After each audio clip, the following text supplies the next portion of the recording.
Alors, avant que Gladys rentre dans le vif du sujet, je vais juste assez rapidement vous présenter les grandes lignes méthodologiques de l'analyse des thérapeutiques alternatives pour que vous compreniez comment est articulée notre présentation. Donc en fait, quand on s'intéresse à une thérapeutique alternative, quand on va en faire l'analyse critique, on peut, grosso modo, prendre la thérapie en question par deux côtés.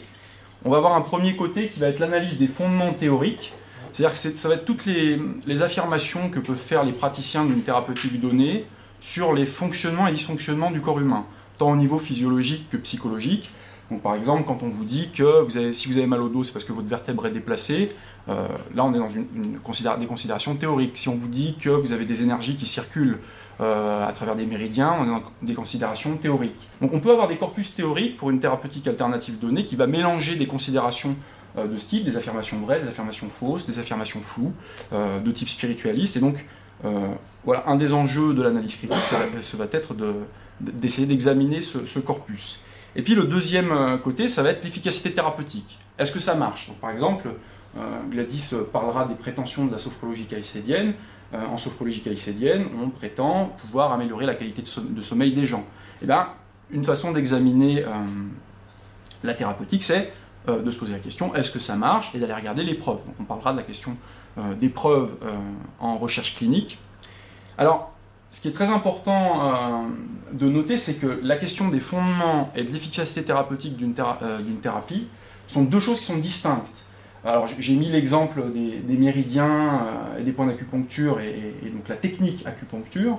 Ce sont des choses vraiment distinctes. On peut tout à fait avoir un corpus théorique qui n'est pas conforme avec les connaissances qu'on a actuellement. C'est le cas par exemple des connaissances, des affirmations sur les énergies et les méridiens d'acupuncture, mais avoir des techniques qui ont montré une efficacité dans certains contextes. On peut avoir donc un corpus non conforme avec les connaissances actuelles, mais des thérapeutiques efficaces, et inversement, alors je ne vais pas rentrer dans le détail, on pourra en discuter après si vous voulez, mais il y a tout un tas d'exemples dans l'histoire de la médecine où on a des thérapeutiques que l'on pensait, en fait, quand on regardait sur le plan biologique, on se disait ça doit pouvoir marcher, et puis en fait quand on faisait les études nécessaires, on se rendait compte que non seulement des fois ça ne marchait pas, mais des fois c'était même délétère.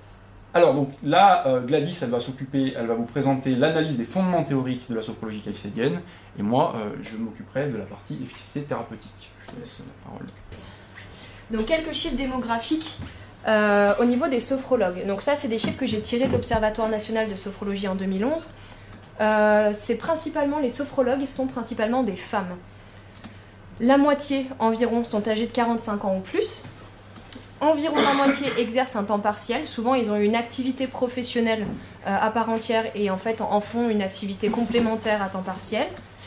67% environ exercent depuis moins de 5 ans. Donc là, du coup, on voit que c'est quelque chose qui est quand même assez en essor en France. Et les lieux d'exercice, on les trouve dans des cabinets indépendants, alors soit à domicile du praticien, soit au domicile du patient, en association, en cabinet paramédical, mais vous pouvez aussi en trouver dans les hôpitaux ou dans les écoles qui travaillent un peu en libéral. Au niveau donc, de l'essor de la sophrologie dont je vous parlais, donc là on a regardé en fait au niveau de Google Books, donc c'est toutes les parutions qui sont sorties sur internet, et lorsqu'on regarde à partir de 1965, on voit qu'il y a en anglais une augmentation des parutions pour atteindre un pic à partir des années 80. Sauf que du coup, la sophrologie est tombée à partir des années 85, et là actuellement les parutions en anglais en sophrologie, elles sont plus très importantes. Par contre, lorsqu'on regarde en France, on s'aperçoit que du coup il y a eu vraiment un pic un peu... Enfin voilà, ça a augmenté avec une petite baisse dans les années 80, puis tout à coup jusqu'à 2007 à peu près ça a augmenté vraiment de façon assez importante. Et donc principalement du coup en France, parce que la plupart des parutions en fait sont rédigées en français. Alors, qui a fondé la sophrologie caïcédienne? Alors déjà, pourquoi on parle de sophrologie caïcédienne? Parce qu'elle a été fondée par Alfonso Caicedo. Donc Caicedo, c'est un homme qui est né en 1932 à Bogota, en Colombie. Il n'est pas resté en Colombie, il a décidé de partir et il est allé en Espagne où il est devenu médecin psychiatre et ensuite professeur de médecine à la faculté de Madrid. Alors selon une biographie qui est écrite par le docteur Chenet, donc que je vous présenterai juste après, il explique qu'en fait, lorsqu'il était médecin psychiatre, Alfonso Caicedo, il a été révolté par les techniques psychiatriques de l'époque. Parce que dans les années 60, c'était 50-60, c'était des techniques psychiatriques à base de coma insulinique ou de choc électrique. Et lui, du coup, il était vraiment pas d'accord avec ça, et en plus, il venait de se familiariser à une technique qu'on appelle l'hypnose. Sauf qu'à l'époque, l'hypnose, c'était quand même connoté un peu mystique, un peu étrange, du coup, il a voulu un peu s'en détacher. C'est pour ça qu'il a créé le terme sophrologie. Sophrologie, ça provient de 3 racines grecques, sos, phrène et logos, qui signifient chacun sérénité, conscience et étude. Et donc, il décide de créer l'étude de la conscience en harmonie. Je vous disais pourquoi on dit sophrologie caïcédienne, en fait, c'est une marque déposée à partir de 1992. En fait, il existe actuellement plein de types de sophrologie différentes. Il existe la sophroanalyse et plein de sophrologies qui ont été dérivées de la sophrologie caïcédienne. Donc aujourd'hui, je me suis vraiment centrée sur cette sophrologie caïcédienne qui est la base de la première création de sophrologie. L'auteur incontournable dont je vous parlais tout à l'heure, c'est donc le docteur Patrick André Chenet. En fait, c'est un gynécologue obstétricien qui actuellement est directeur de l'Académie de sophrologie caïcédienne de Paris. Donc c'est une école qui est en fait déléguée à l'Université internationale d'Alfonso Caicedo. Et lui, pourquoi il est important en fait, c'est parce qu'il a écrit plusieurs ouvrages de sophrologie, donc il a vraiment diffusé la sophrologie dans les publications françaises.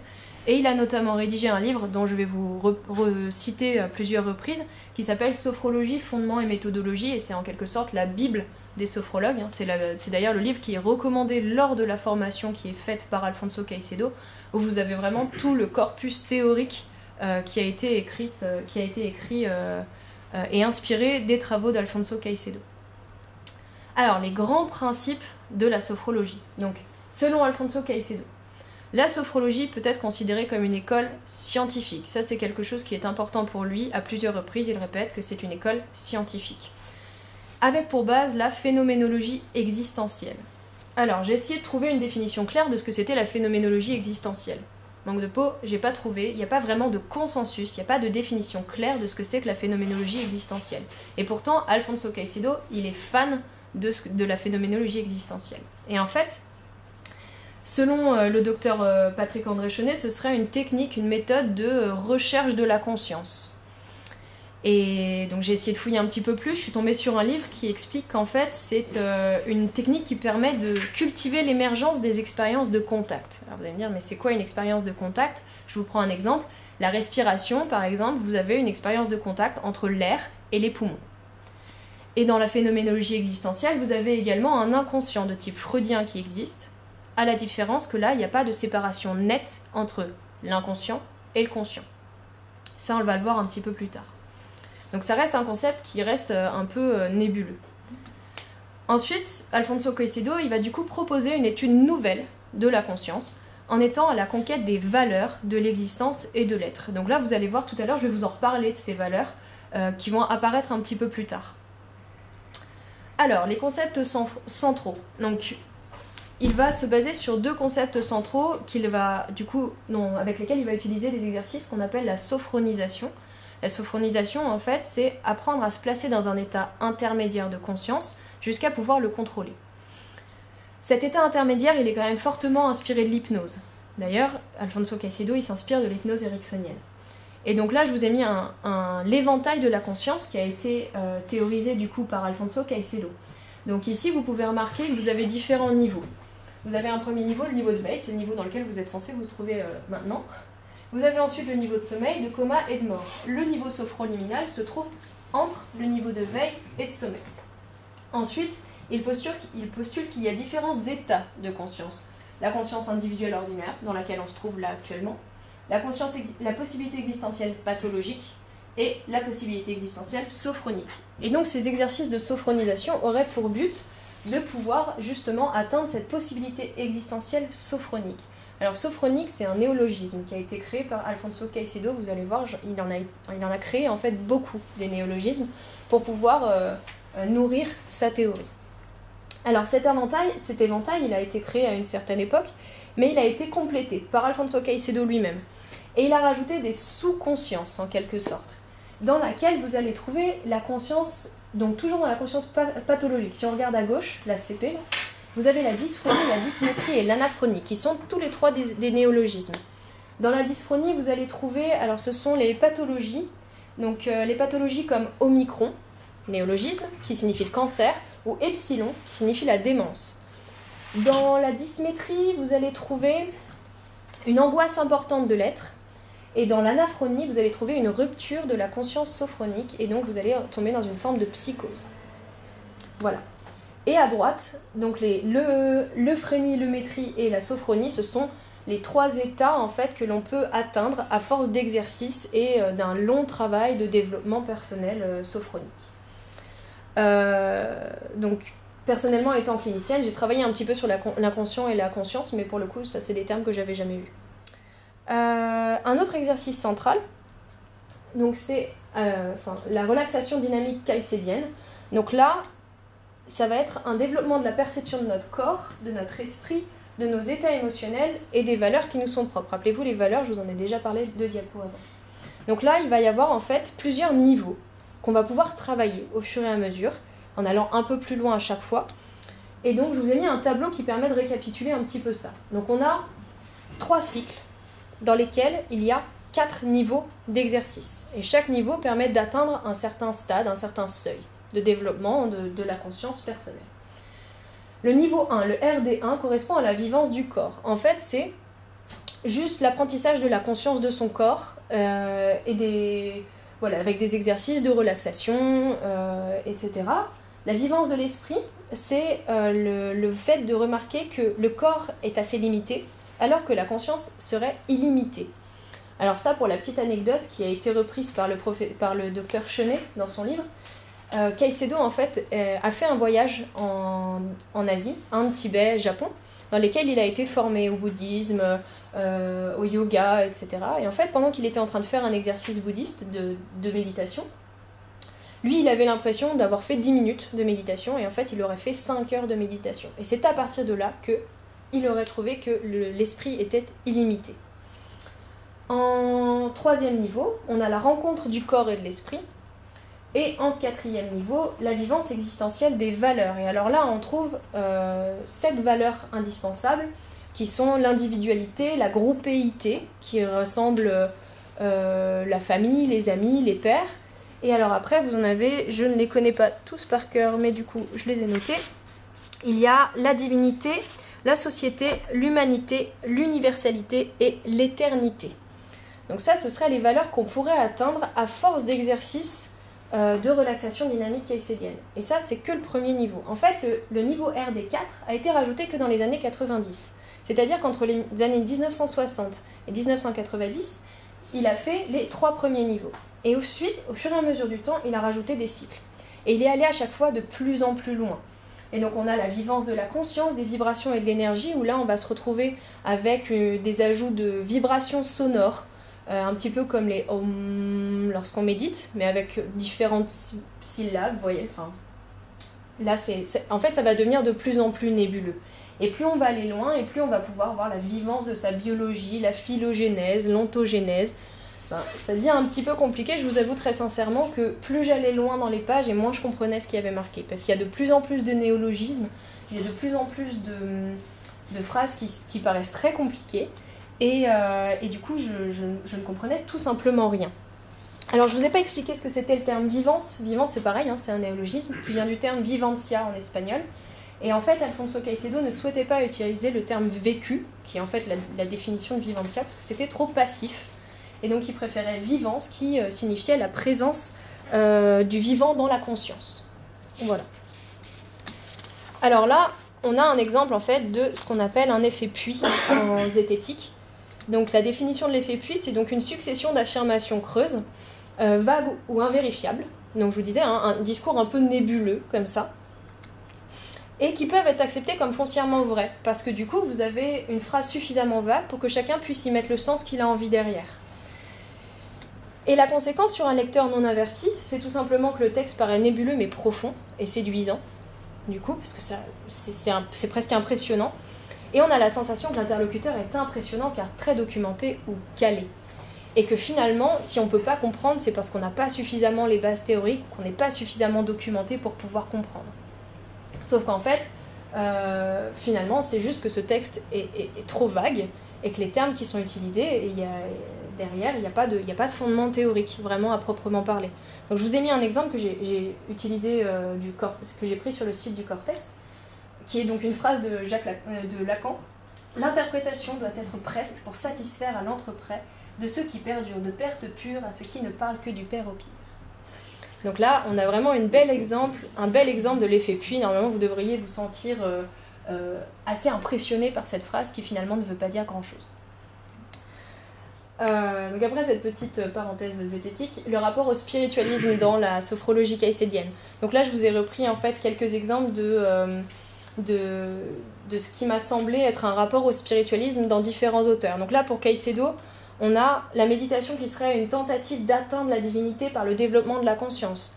Donc ça rejoint un peu ce que disait Albin tout à l'heure. Hein. Là, on arrive sur quelque chose qui est d'ordre de la divinité, en fait, qui est plus vraiment une théorie.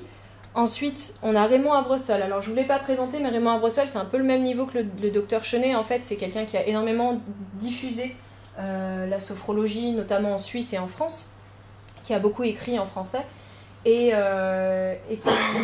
qui a été assez proche d'Alfonso Caicedo. Et donc, lui aurait écrit dans son livre « La conception ne doit pas être considérée sur le plan scientifique, mais selon le fruit de l'expérience des grands maîtres. » Donc là, pareil, on se retrouve sur quelque chose, les grands maîtres, c'est qui c'est plus justement le plan scientifique, ça ne correspond plus à l'école scientifique que Caicedo prônait au début, lorsqu'il a créé la sophrologie. Et donc pour la petite anecdote, Raymond Abressol en fait aurait été proche de Mikhail Ivanov. Donc, je ne sais pas si vous le connaissez, mais du coup c'est le président, le directeur, je sais pas comment... le créateur de la Fraternité Blanche Universelle, qui est un mouvement sectaire de 500 à 2000 adeptes. Donc ça a été repris dans un livre où ils expliquent que du coup, Raymond Abressol aurait écrit que les enseignements de ce créateur de secte auraient couplé à la sophrologie, pourraient créer un homme nouveau qui pourrait se séparer des grands mouvements déshumanisants de la société. Et ensuite, pour revenir à Chenet, donc on aurait le 4e degré qui correspondrait à une marche vers la lumière. Et enfin, on aurait une comparaison des systèmes et lieux théorisés en sophrologie avec les chakras. Donc un domaine, les énergies qui parcourraient le corps. Et du coup, là, on revient à quelque chose de l'ordre de la théorie. Enfin, c'est ce que disait Albin tout à l'heure. Pour en arriver maintenant aux effets prétendus. Donc selon le docteur Chenet, là je vous ai vraiment mis mot pour mot ce qui est écrit dans le livre. On peut obtenir, avec pratique de la sophrologie, une réconciliation du sujet avec le corps, une prophylaxie du déséquilibre psychosomatique. Alors prophylaxie, je vous en ai trouvé quand même une définition parce que je trouvais ça un peu compliqué. Donc c'est processus actif ou passif ayant pour but de prévenir l'apparition, la propagation ou l'aggravation d'une maladie. Donc en l'occurrence du déséquilibre psychosomatique. On aura également un traitement de la pathologie psychosomatique, un rétablissement de l'équilibre psychique, un amortissement de la résonance émotionnelle, une mise au repos de l'organisme, une amélioration de la concentration et de la mémoire, un contrôle de la douleur, une amélioration du sommeil, une autocritique et maîtrise de soi, une amélioration des rapports humains, une diminution importante de l'agressivité, une amélioration de l'adaptation de l'homme à son environnement, une discipline personnelle d'amélioration des potentiels personnels, et une découverte, conquête et intégration des nouvelles valeurs de l'être, d'une conscience supérieure, qui est la conscience sophronique, mais une nouvelle quotidienneté fondée sur une démarche existentielle, libre et responsable. Donc ça, ce sont tous les effets prétendus par le docteur Chenet. Et donc là, on peut remarquer quand même qu'il y a un certain nombre, même si certaines sont difficilement testables, par contre, il y en a un certain nombre qui sont testables. Et donc ça, ce sera la partie qui sera présentée par Albin tout à l'heure. Là, je vous ai mis une petite illustration de l'effet puits. Donc, en fait, pour vous montrer comme le texte est un peu nébuleux, je vous ai fait un petit schéma où j'ai repris, si vous vous souvenez, quelques mots en fait, de chaque phrase. Et je me suis dit qu'on pourrait essayer simplement de les relier les uns avec les autres. Et en fait, quand on regarde, on peut assez facilement faire une réconciliation des rapports humains, une réconciliation du sujet avec le corps, ou une réconciliation de l'équilibre psychique ou de la résonance émotionnelle. Pour le coup, ça pourrait aller avec plusieurs possibilités. On peut également faire une amélioration du sommeil, des rapports humains, de la pathologie psychosomatique ou de la résonance émotionnelle. Ou encore, une diminution importante de la douleur, de l'agressivité ou de la pathologie psychosomatique. Globalement, là, on est vraiment dans l'illustration de l'effet puits, c'est-à-dire des termes un petit peu nébuleux et vagues, et en fait, quand on regarde, on peut les mixer tous les uns avec les autres, sans qu'il y ait finalement vraiment de fond. Alors, moi, quand j'ai vu tous ces effets, je me suis dit, waouh, mais en fait, j'aurais dû devenir sophrologue. Donc, comment on fait pour devenir sophrologue? En fait, le métier n'est pas réglementé en France. Il est accessible sans diplôme particulier, ce qui signifie que ce n'est pas un soignant. Il ne peut pas pratiquer un acte médical, il ne peut pas faire de traitement ou faire une ordonnance. Donc du coup, pour devenir sophrologue, il faut par contre un diplôme. Et ce diplôme, on peut obtenir un master en sophrologie caïcédienne. Ça, c'est la première information que j'ai trouvée. Je me suis dit, waouh, mais quelle université donne un master en sophrologie caïcédienne? Et en fait, ce master en sophrologie caïcédienne, il n'est pas en France, il est en Andorre. Et donc l'Andorre est une principauté qui est située entre la France et l'Espagne, et qui est le lieu de résidence d'Alfonso Caicedo, et qui est également un paradis fiscal. Et en fait, pourquoi ce master il est en Andorre? Tout simplement parce que c'est interdit, selon un article du Code de l'enseignement supérieur, d'utiliser le terme master pour des écoles d'enseignement privées. Et ça s'appelle de l'usurpation de diplôme, c'est sous peine de 30 000 € d'amende si vous utilisez le terme, que ce soit le terme de baccalauréat, licence, master ou doctorat. Mais par contre, on peut trouver des diplômes universitaires en France, notamment à l'université Lille 2 ou à l'université de Saint-Étienne.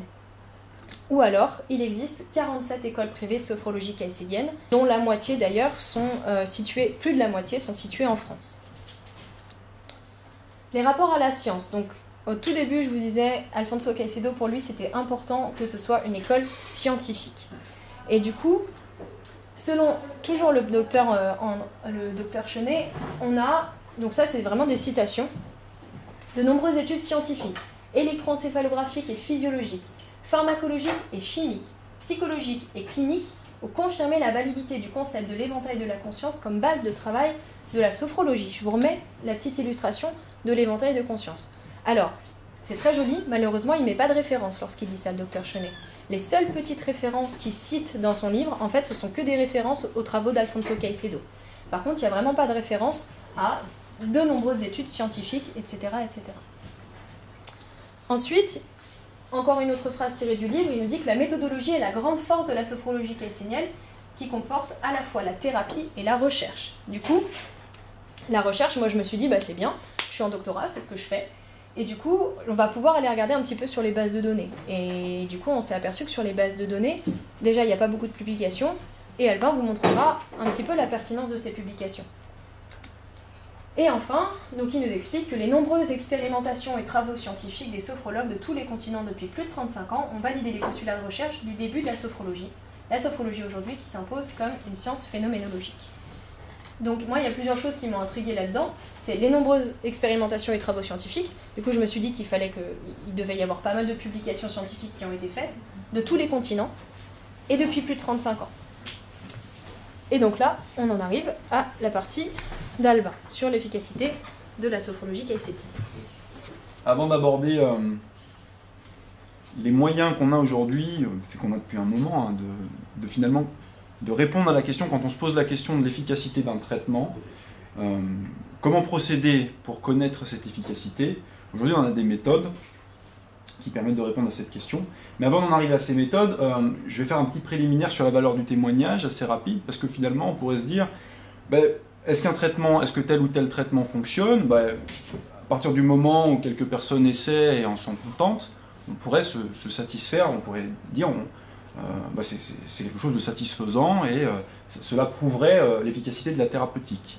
Alors, quand on commence à s'intéresser à la zététique, à l'analyse critique de différents phénomènes, phénomènes réputés paranormaux, thérapeutiques alternatives et d'autres choses encore, on apprend que le témoignage n'est pas une preuve. On dit même mine non plus. Alors, cette maxime, cet aphorisme peut paraître dans une certaine mesure contre-intuitif, surtout quand vous présentez ça à quelqu'un qui a eu une expérience thérapeutique positive avec une méthode ou une thérapie quelconque et qui en a été très content. Quand vous lui dites ça, quand vous présentez ça, c'est très fréquent en conférence que même en ayant passé du temps à expliquer pourquoi en fait on ne peut pas s'appuyer sur un témoignage, vous avez des gens en fin de conférence qui en fait prennent la parole et la première chose qu'ils rapportent, c'est un témoignage. Et les gens, c'est mon sentiment, ont l'impression que finalement on insinuerait que peut-être ils mentent, peut-être qu'ils se sont fait avoir, etc. Des choses pas très positives.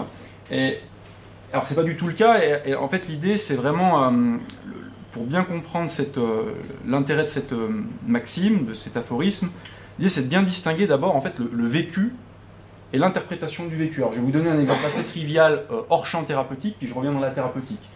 Vous êtes chez vous un soir sur le canapé, vous entendez un cri strident à l'extérieur. Donc ça c'est votre vécu, si vous voulez. Vous avez entendu un cri strident, là pour l'exemple, on ne va pas le remettre en question ce vécu. Ensuite on va passer à la phase interprétation. Ce cri strident que vous avez entendu à l'extérieur, ça pourrait être le bébé de l'enfant, le bébé de vos voisins, donc ils ont sorti parce qu'ils n'arrivaient pas à l'endormir. Ça pourrait être un hibou, ça pourrait être une chauve-souris, ça pourrait être un chat, ça pourrait être un farfadet, un lutin, un dragon, une hyène, un cobra. Vous voyez, on peut imaginer tout un tas d'interprétations. Mais tout de suite, vous sentez que toutes ces interprétations, elles ne se valent pas. D'ailleurs, il y en a tout un tas que, spontanément, vous allez juger déraisonnables. Donc, vous voyez qu'on a bien deux choses. Il y a le vécu, j'ai entendu un cri strident, et l'interprétation que je fais de ce vécu. Quand on revient à la sphère thérapeutique, en fait, on est exactement, on peut mobiliser exactement le même raisonnement. C'est-à-dire que quand vous avez un témoignage, quand vous avez quelqu'un qui rapporte une expérience personnelle, en fait, il y a eu un vécu, ça, il ne s'agit pas de le mettre de côté, c'est-à-dire que ce vécu positif, bien entendu, qu'il a une réalité, c'est-à-dire j'avais un problème, par exemple, ma qualité de sommeil était, depuis un certain nombre d'années, n'était pas au mieux, j'ai eu recours à telle thérapeutique, et suite à ça, ma qualité de sommeil s'est améliorée. Donc ça, c'est le vécu.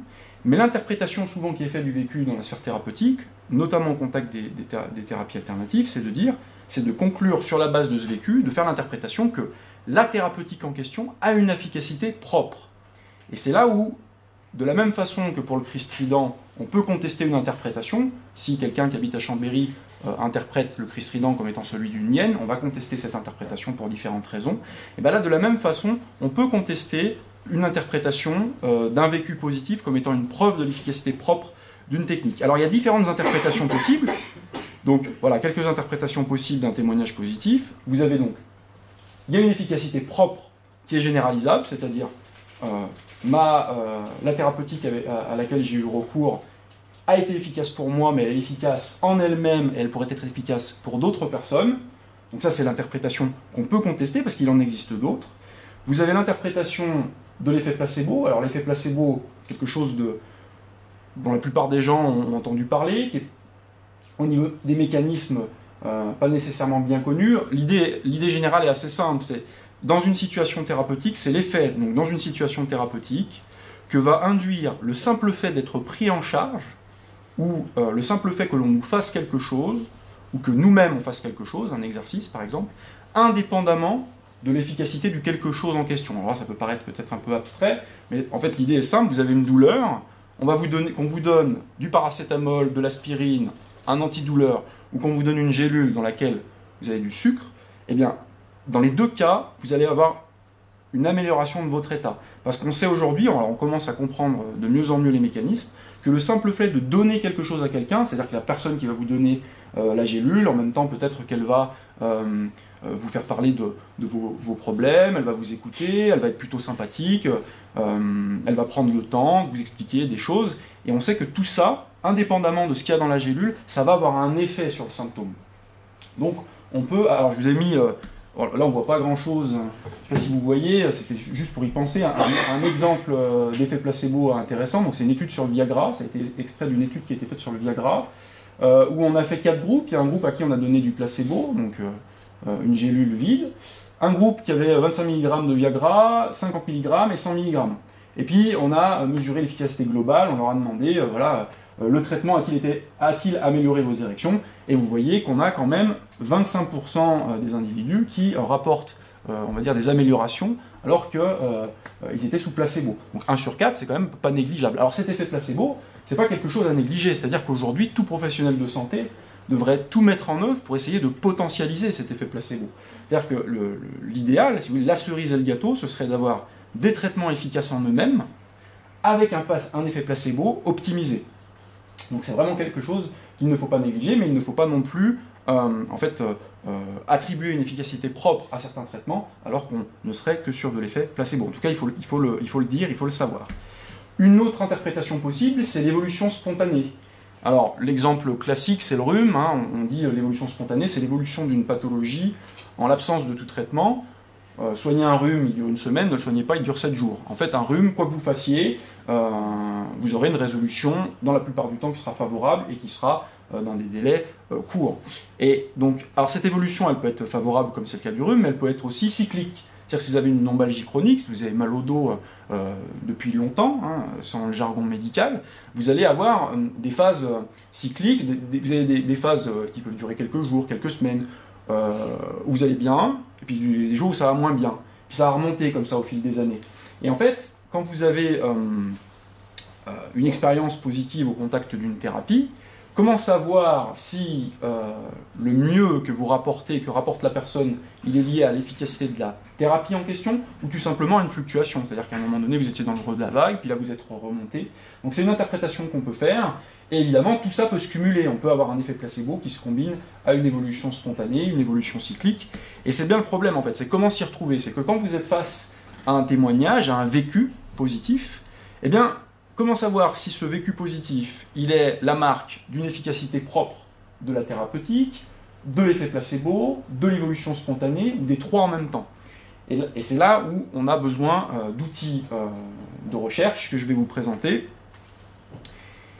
Donc je vais vous donner, c'est vraiment les bases méthodologiques de la recherche clinique. Alors ce qui est très intéressant, c'est que ces bases méthodologiques, elles sont valables qu'on considère les thérapeutiques de type médicamenteuse, que ce soit les thérapies manuelles, que ce soit les psychothérapies, que ce soit des régimes, que ce soit même si vous vous intéressez aux effets que peuvent avoir certaines pratiques sportives en termes d'entraînement sportif.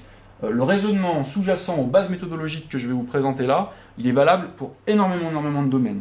Alors, avant de rentrer dans l'outil à proprement parler, il faut qu'on s'entende un minimum sur le concept d'efficacité thérapeutique. Donc, je vais vous mettre les quelques ingrédients en vous prenant un exemple simple.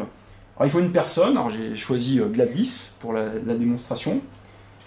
Il vous faut un problème, donc Gladys a le hockey, donc c'est son problème, hein, c'est un problème somme toute pas très grave, mais quand même, Gladys elle est gênée par son hockey.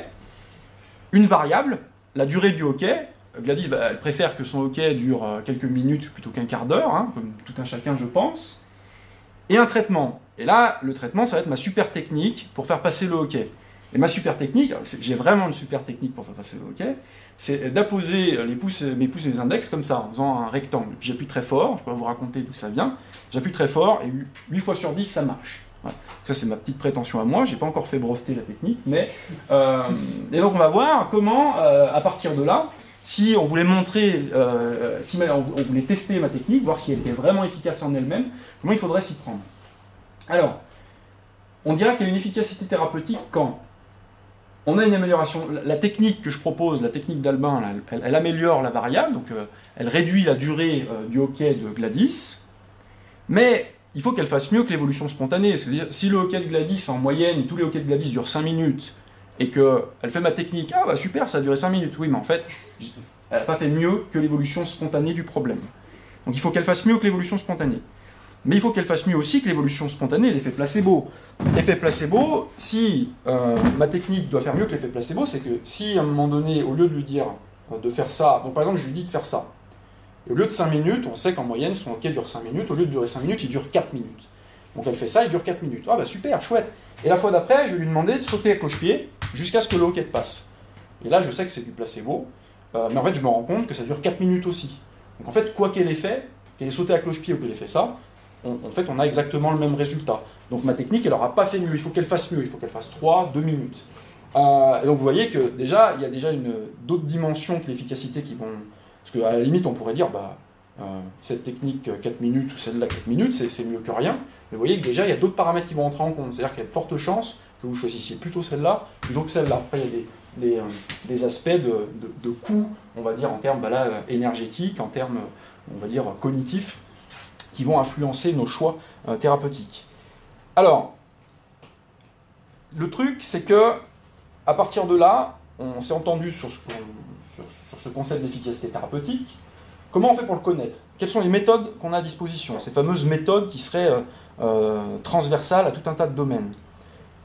En fait, la méthode de base, c'est l'étude comparative de population. En fait, on va tout simplement comparer des groupes. Alors, je vais vous donner, toujours en gardant le hockey, on va l'appliquer sur ma super technique. Alors, là, je vous ai mis, en fait, vous trouvez tout un tas de techniques sur le net pour faire passer le hockey. Alors, manger du citron, je ne sais plus comment, se mettre un glaçon sur le ventre, imbiber un sucre avec du vinaigre. Donc, il y a tout un tas de techniques. Donc, on va dire que ma technique, elle est en concurrence avec tout un tas de méthodes différentes. Et donc là, on voudrait tester donc, ma technique pour savoir si elle est efficace. Et donc l'idée, ça serait de faire 3 groupes. On va faire un groupe qui ne fera rien, c'est-à-dire on va voir comment évolue. Donc on imagine, on a 90 personnes. Alors, j'avoue, il faut prendre 90 personnes avec le hockey en même temps. Un peu technique, mais expérience de pensée, on va imaginer. Vous avez 90 personnes avec le hockey en même temps. Et vous allez faire donc 3 groupes de 30 personnes. Le premier groupe, vous ne leur donnez rien. Vous allez contrôler l'évolution naturelle. Là, vous allez voir, sans rien faire, combien de temps dure le hockey. Le deuxième groupe, vous allez donner un placebo. Donc vous allez faire sauter à cloche-pied, comme ça, jusqu'à ce que le traitement passe. Et le troisième groupe, vous allez leur faire ma super technique. Et puis, top chrono, les techniques en même temps. Et puis on va compter en moyenne dans le premier groupe. Alors il faut des groupes qui soient comparables, mais là on rentre dans des considérations méthodologiques qui sont un petit peu plus poussées. Mais retenez cette idée de comparaison. Donc on va chronométrer, et l'idée c'est que, si vous avez bien compris la diapo d'avant, c'est que ma super technique, elle doit faire mieux, il faut que le temps soit inférieur aux 2 autres groupes. Alors on peut avoir plusieurs scénarios. On peut avoir le scénario où on a le même temps dans tous les groupes. Donc dans ce cas-là, en fait, ni le placebo, ni le fait de sauter sur un pied, ni le fait de faire ma super technique n'a une efficacité. On pourrait avoir le groupe évolution spontanée, où par exemple on est à 5 minutes, et puis les 2 groupes placebo et ma super technique, où on est à 4 minutes. Donc dans ce cas-là, on va dire, en fait, ta super technique, elle vaut pas mieux qu'un placebo. En fait, si, elle vaut quand même mieux, parce que c'est quand même moins coûteux de faire ça que, j'en ai parlé juste avant. Et puis on peut avoir le cas de figure où ma technique, elle va être supérieure. On va avoir le fait de sauter à cloche-pied qui est un peu mieux que de rien faire, mais où ma technique va vraiment avoir un effet. Malheureusement, j'ai pas encore fait d'études cliniques sur le sujet, mais peut-être un jour. Je verrai. Donc voilà pour l'aspect méthodologique. Donc retenez, on compare des groupes tout le temps. Alors, maintenant on va pouvoir aborder l'efficacité de la sophrologie caïcélienne à travers la recherche clinique et donc les études comparatives. Alors en fait, donc on a, ce que disait Gladys, c'est qu'on a regardé dans plusieurs bases de données scientifiques, donc qui indexent toute la littérature scientifique internationale, enfin une grande partie de la littérature scientifique internationale. On a regardé les principales. En fait, on a trouvé que 2. En fait, il y a énormément de. Enfin, par exemple, pour vous donner une des plus grosses bases de données, qui est la base de données Medline, on a 95 études.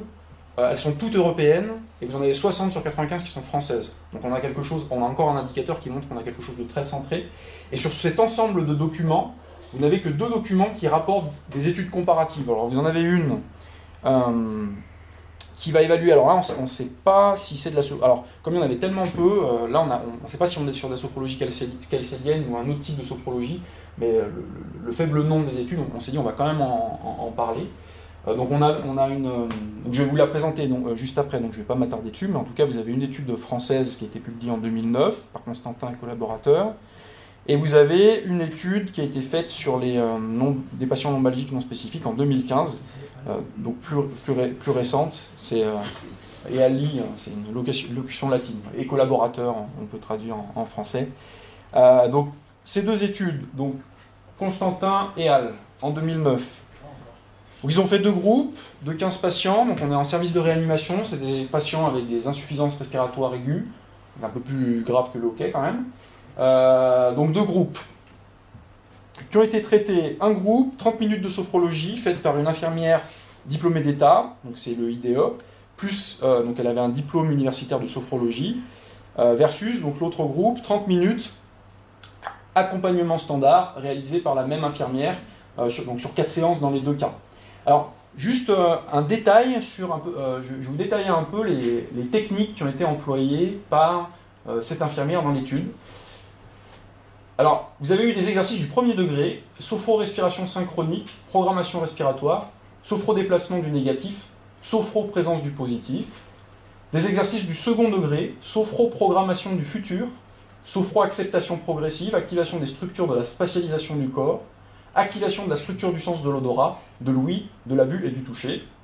Exercice du troisième degré, sophromnésie libre, sophromnésie sensori-perceptive, futuromnésie, conseiller en humour, sophroactivation des qualités, entraînement sophrologique de la mémoire, sophrosubstitution mnésique, et exercice du quatrième degré, sophroprésence des valeurs.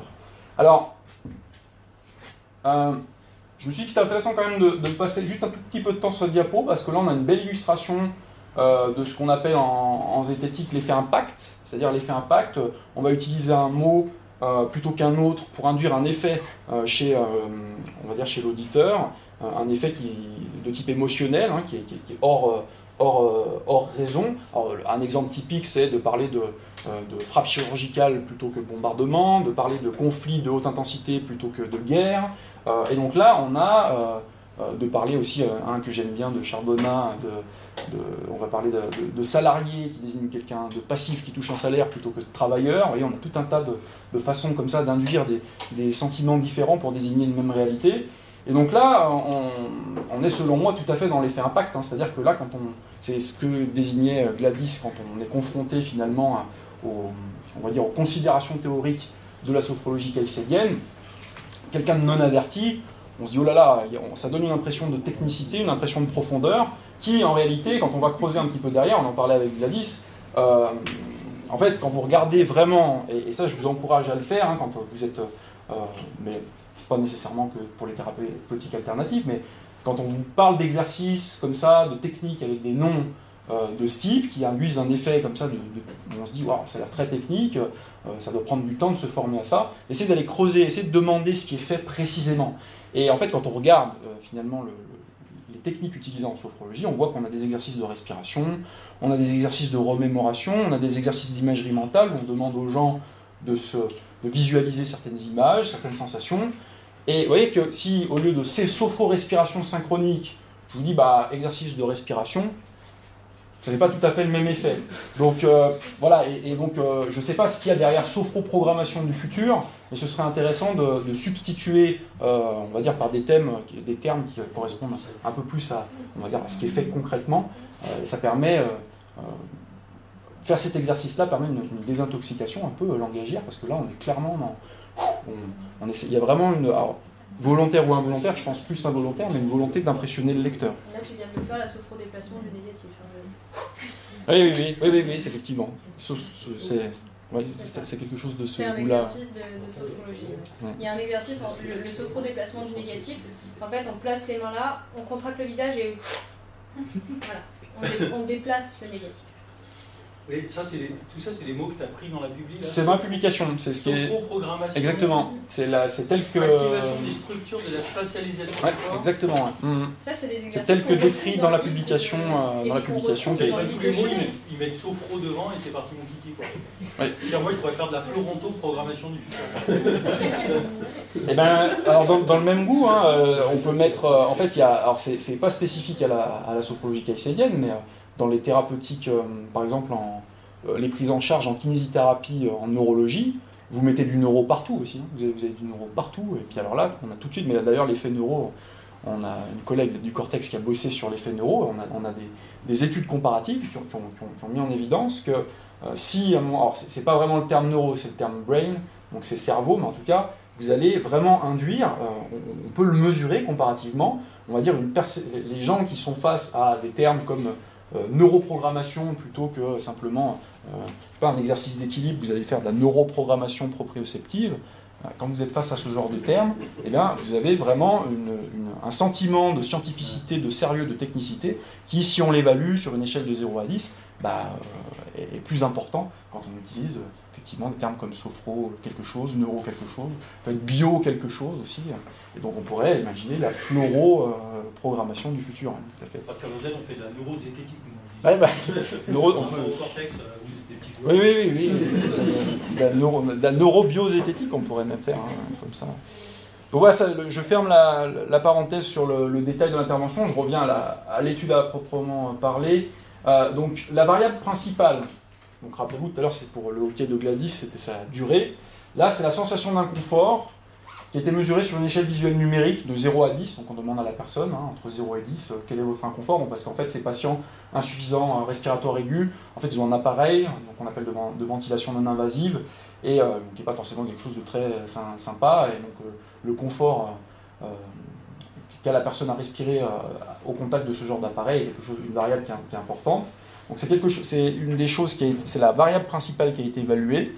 Alors le résultat montre une différence en faveur du groupe sophrologie. Donc le groupe qui a été pris en charge par l'infirmière de sophrologie a une sensation d'inconfort qui est meilleure que l'autre groupe. Alors quand on fait une analyse, alors je ne peux pas rentrer malheureusement dans le détail parce que ce serait l'objet d'un cours à part entière, mais quand on regarde, on fait une analyse critique de la publication, en fait il y a déjà un premier biais, il y a au moins un biais majeur qui est le fait que en fait, c'est la même infirmière qui fait la sophrologie dans le groupe expérimental versus le groupe, on va dire, prise en charge classique. Et donc là, quand vous avez quelqu'un, donc là, ça c'est quelque chose qui est bien connu, quand vous avez quelqu'un qui va faire la technique pour laquelle il a été formé sans condition d'aveugle, c'est-à-dire qu'elle sait qu'elle est en train de faire la technique qu'elle a appris et qu'à un moment donné, c'est cette technique-là qui est en train d'être évaluée, eh bien, elle va mettre un investissement, l'investissement sera nécessairement plus important dans ce groupe-là que dans ce groupe, d'autant plus qu'on a du détail sur ce qui a été fait à ce niveau-là. On voit que la prise en charge, indépendamment du contenu réel des exercices, elle a été riche, il y a plein de choses qui ont été faites. Accompagnement standard, on n'a pas vraiment de détails, on ne sait pas vraiment ce qui a été fait. Donc ça, c'est un biais qui est vraiment très très important et qui disqualifie l'étude de manière assez nette. Et puis on a tout un tas d'autres éléments sur lesquels je ne peux pas détailler. En fait, il y a plein d'éléments qu'on n'a pas dans cette publication qui sont absolument majeurs pour pouvoir juger de la validité de cette étude. Et donc juste là, en fait, ce qu'il faut bien comprendre, c'est que si on devait faire une synthèse, admettons dans 10 ans, on veut faire une synthèse de la littérature sur la sophrologie caïcédienne, selon donc, les synthèses de la littérature scientifique, c'est quelque chose qui se fait avec une méthode bien particulière. Des études comme ça, avec les critères qu'on a aujourd'hui, en fait, elles seraient disqualifiées très très vite. Enfin, on ne les intégrerait pas en fait, dans la revue systématique. Donc là, je vous en ai parlé, j'ai décidé de vous les présenter parce qu'on n'a que ça. Donc ça, c'était pour la première étude. La deuxième étude, TG d'or et collaborateurs en 2015, ils ont fait 3 groupes, 22, 26 et 23 patients, donc lombalgie non spécifique, donc des gens chroniques, donc des gens qui ont mal au dos, avec un motif inconnu pour lequel on ne sait pas, en fait, c'est la plupart des gens qui ont mal au dos, en fait, c'est des lombalgies non spécifiques, donc chroniques.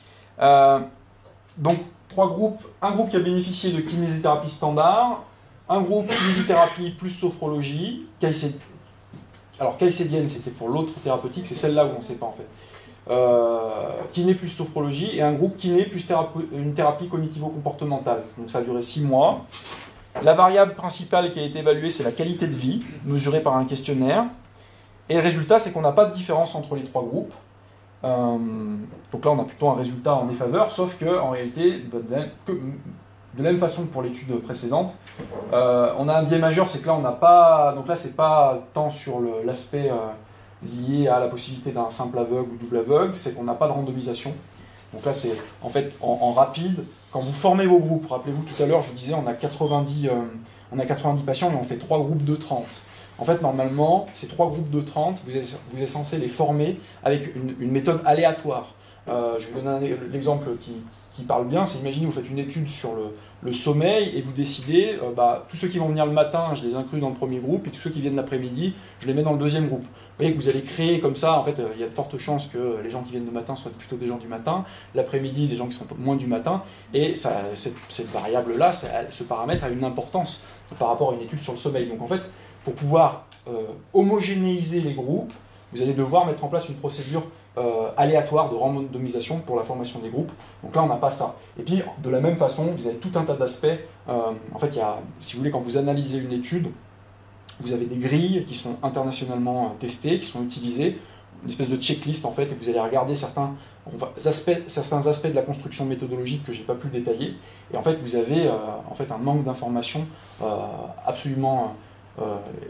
un manque d'informations qui sont essentielles pour pouvoir se faire une idée de la validité méthodologique de cette étude, de l'étude précédente.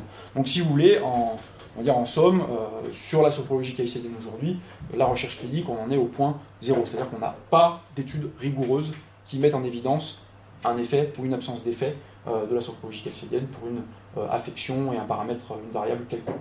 Voilà, je vais donc passer le relais à Gladys pour la conclusion. Merci.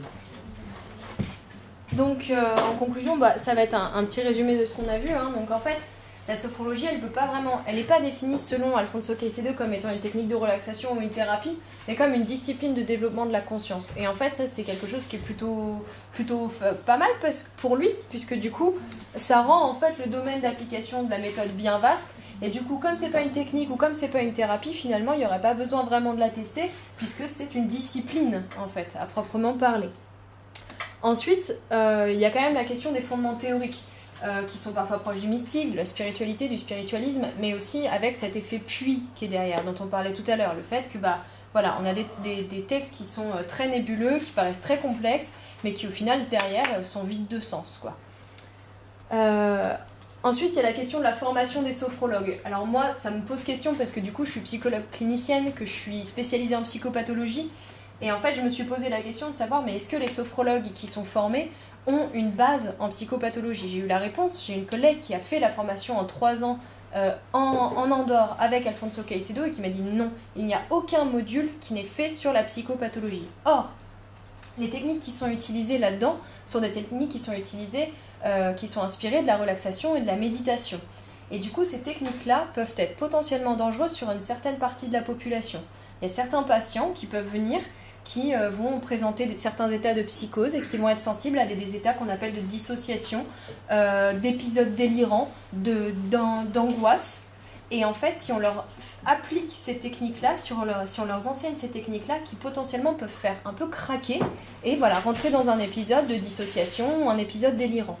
Et du coup, moi, en tant que psychologue, j'ai été formée à détecter ça, à sentir que la personne peut effectivement présenter une fragilité. Par contre, les sophrologues ne le sont pas. Du coup, dans quelle mesure est-ce qu'un sophrologue, quand il reçoit un patient qui en fait vient chercher de l'aide tout simplement pour un problème, est-ce qu'il va être capable de détecter justement cette fragilité? Il y a des études qui ont été faites pour tester notamment la méditation chez des personnes qui présentent des psychoses, donc ceux qui sont le plus à même en fait de faire des épisodes dissociatifs ou des épisodes délirants, et eux, ils ne dépassent jamais des exercices de plus de 10 ou 15 minutes.